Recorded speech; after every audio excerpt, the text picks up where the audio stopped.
Hiya, welcome to the channel. If you've ever watched a TV show and thought I could totally write music like this, good news, you probably can. And even better, you don't need an agent, a record deal or connections in Hollywood to get started. Today, I'm going to break down how library music works, how you can make money doing it, and a realistic step-by-step path to getting your first tracks placed in TV and film. Let's get into it.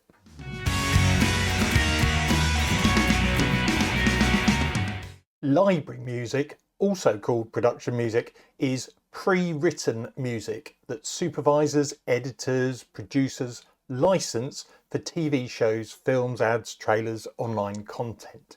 Instead of hiring a composer for every scene, they search a music library for tracks that already exist. As a composer, you have the job of writing the music up front, uploading it to a library, and then letting it do its own thing in the background. And once you notice it, you'll hear it everywhere. Reality TV, documentaries, sports shows, YouTube ads, Netflix, you name it, you'll hear it. Okay, money. This confused me a lot at first, so let's keep it super simple. There are three main ways library composers get paid. Sync fees, a one-time payment when your track is licensed.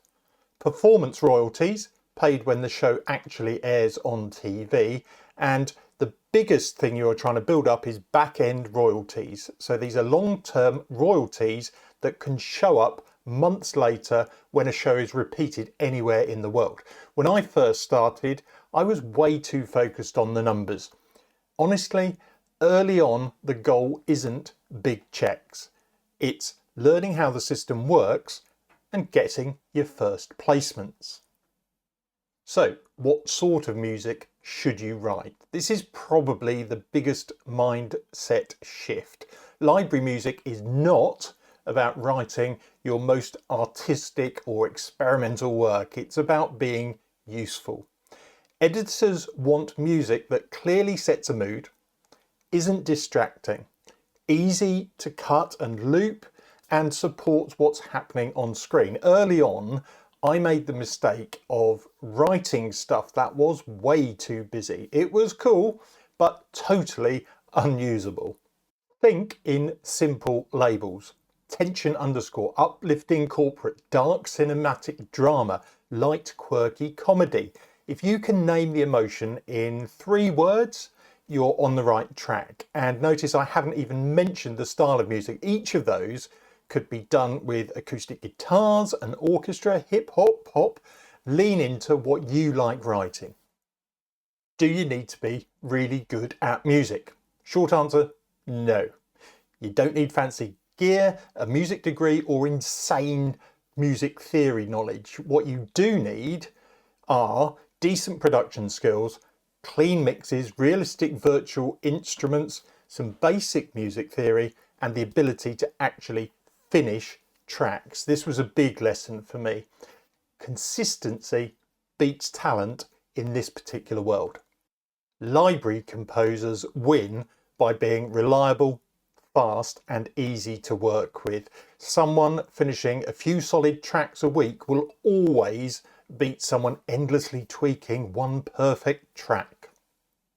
Okay, let's go through 5 steps to get you started. First of all, let's listen like an editor. Spend time just listening to production music libraries, searching them by the genre or mood that you're interested in writing. Listen actively, not casually. Ask yourself things like, what emotion is this pushing? Where would this play in a show? Why would an editor pick this over something else?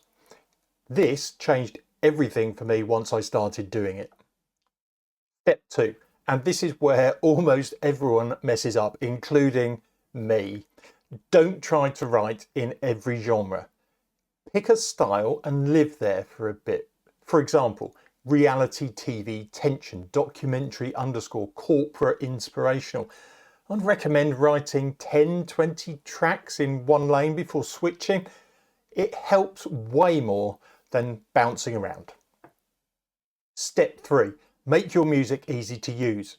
You're not making songs, you're making tools. That means you need a clear intro, even if it's a simple cymbal swell that leads into your track. Keep the arrangement simple. Edit points through the music that don't need to fade to nothing, but would be easy for an editor to end at that particular point.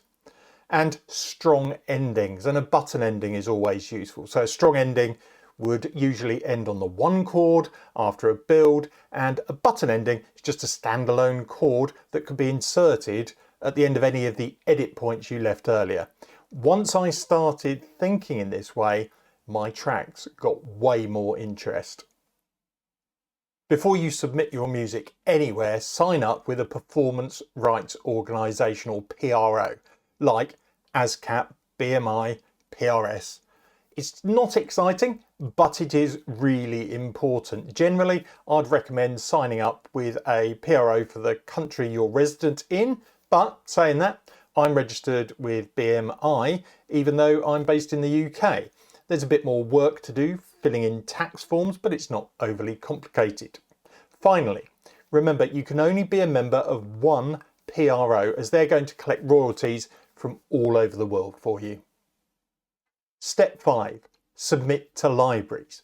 Start small, don't overthink it. You're looking for clear submission guidelines, non-exclusive deals early on, libraries that actively pitch music, and avoid pay to submit scams. Be professional. Keep emails short and to the point. And don't send audio files to people. Just add streaming links to your music on Disco, which does have a small monthly fee, but that's what I use, and I think it shows you're serious about this. Or SoundCloud is a popular free option.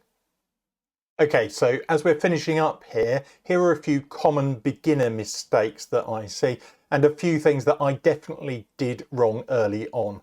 Writing music that's too complex, ignoring edit points, not finishing cues, and expecting quick money. This is a long game. Most composers don't see real momentum until they've been consistent for about 6 to 12 months. And this is actually a really good thing for you, as it means a lot of your competition will give up too early while you keep building your catalogue of music placements and making more contacts in the industry. And final thoughts. Library music isn't glamorous, but it is realistic. If you enjoy writing music regularly, learning about production, and slowly building something over time, it can turn into a very real income stream for you. The real secret: finish music, stay consistent, and don't overcomplicate it. Okay, if this helped, why not hit like and subscribe? There's loads more videos you can check out here about writing library music. And if you want a follow-up video breaking down libraries, contracts, real-world income examples, let me know below, and see you in the next one.